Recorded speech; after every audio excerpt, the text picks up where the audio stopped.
everyone, welcome back to my channel. Troy and I just got back from seeing a 20th anniversary screening of Rob Zombie's The Devil's Rejects. I've seen it many times. I saw it opening weekend when it came out in 2005. So it was a blast to take Troy to see it. He's never seen it before. Obviously, we covered House of a Thousand Corpses last month on Horror Talk Live, so this was a first time watch for him and probably my 25th time seeing this bad boy. Now, Rob Zombie, House of a Thousand Corpses came out, Lionsgate distributed it, made some money, Lionsgate wanted a sequel, and Zombie decided to take it in a totally different direction, made it more of a road movie, Western horror film, which that it is. And I love the cast here. I love Sid Haig, Bill Moseley, and Sheri Moon Zombie together, those three characters. Obviously, they kill off Rufus in the beginning. Mother Firefly, this time played by Leslie Easterbrook because Karen Black did not come back.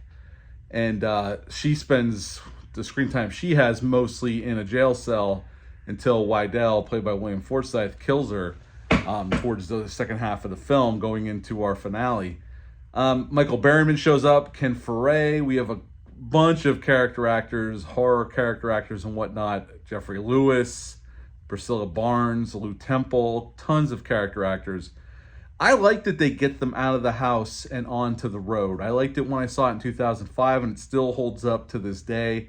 I like that aspect of it, put them in different situations. Obviously, they put them in their element. Zombie puts them in their element in the hotel scene when they're torturing Jeffrey Lewis and his wife and his band and whatnot. And that's pretty much where most of the horror parts takes place.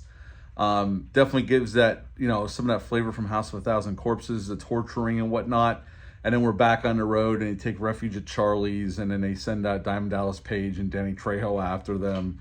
And then we get that finale back at the house where Wydell's torturing them and he plans on killing them, and Tiny comes in clutch. But then we had that finale to Freebird on the road and they get shot to death. At least so we thought until Three from Hell came out. And that's pretty much The Devil's Rejects. So, as I said, I love the cast here. I think Bill Moseley's great here. I like Sheri Moon Zombie here. I know people give her a lot of shit, but I think she's really good as Baby. And Sid Haig is awesome as Captain Spaulding, and he's fantastic here. I love, again, the supporting actors. I like the road aspect of it. The sun-drenched, almost acid trip Western we get, horror film. I love what Zombie decided to do here in that documentary style, very handheld, a lot of close-ups. It gets mean at times, and then you're laughing at times. And Zombie does something that you're not really supposed to do, but it kind of works in this movie. You're never supposed to sympathize with the villains. But in the moments at the end when Wydell is really going hard on torturing them, you can't help but feel sorry for them, because even though these are awful, terrible human beings, and you shouldn't feel any sympathy for them, you kind of like them because of their characterization and the way they're played by the actors. And even back in 2005 when I saw it, I'm like, this is kind of an odd feeling to be feeling sorry for these despicable human beings. And Zombie makes it work somehow. At least for me, it does. I know not Zombies movies aren't for everybody's cup of tea, but I really like House, and Devil's Rejects I still think is his best movie. I like his directing here. I like the musical choices.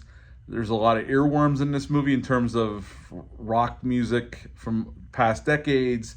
I just think Zombie really stepped up his game with this movie and made a better film, although I still like House of a Thousand Corpses quite a bit. I think Devil's Rejects was a major step up in his writing and directing style. Definitely more of a sun-bleached type of look. Not as colorful as House was until we're at Charlie's place when we get the neon, but for most of it, it's like drowned out, sun-bleached kind of Western vibes we're getting from this movie. And I've always dug it, and then you got the practical makeup effects, you got some CGI in there. I just dig this movie. It works a lot. Troy gave it an 8 out of 10. He thought it was better than House. I would give The Devil's Rejects a 9 out of 10. I can't believe it's been 20 years. I remember going that Friday night 20 years ago when this came out to see it with my friends, my buddy Mike, my buddy Rich, my buddy Chuck.